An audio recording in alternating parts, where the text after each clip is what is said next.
后来针对大 S 过身这件代志，有旅游业者讲，大 S 规家伙有到日本的箱根去浸温泉，所以感冒是不是会当浸温泉，嘛引发到大家讨论。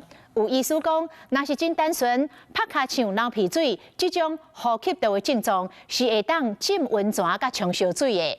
但是，若是为着流感，或者是肺炎的患者去泡温泉，颠倒有可能会引发到心脏血管的病症。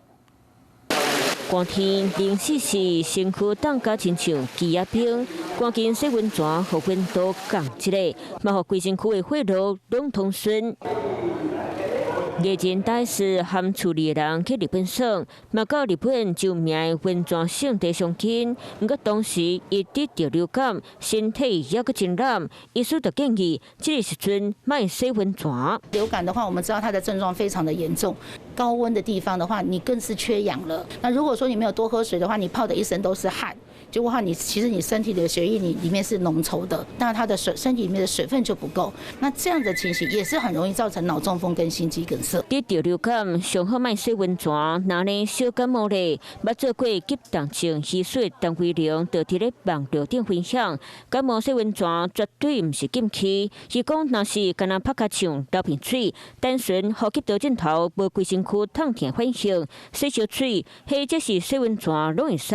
毋过若是流感、新冠肺炎，或者是感冒病毒感染，互规身躯痛痛，亲像筋膜会酸会痛，发烧、胃寒，就无适合洗温泉，就惊你的心脏会被砍起。在家里自己的浴室那个稍微泡一下，然后的话，而且你的水温也不要太烫。所以你一起身的时候没有赶快的及时穿衣服，没有擦干的话，那冷风又从你的毛孔又进去了。对，第一个的话呢，那个体力上来说也是一定受不了的。另外，医生嘛建议体内若受病毒，就莫出去路口洗温泉，尽量踮伫咧厝内休困，安尼病才会赶紧好利利。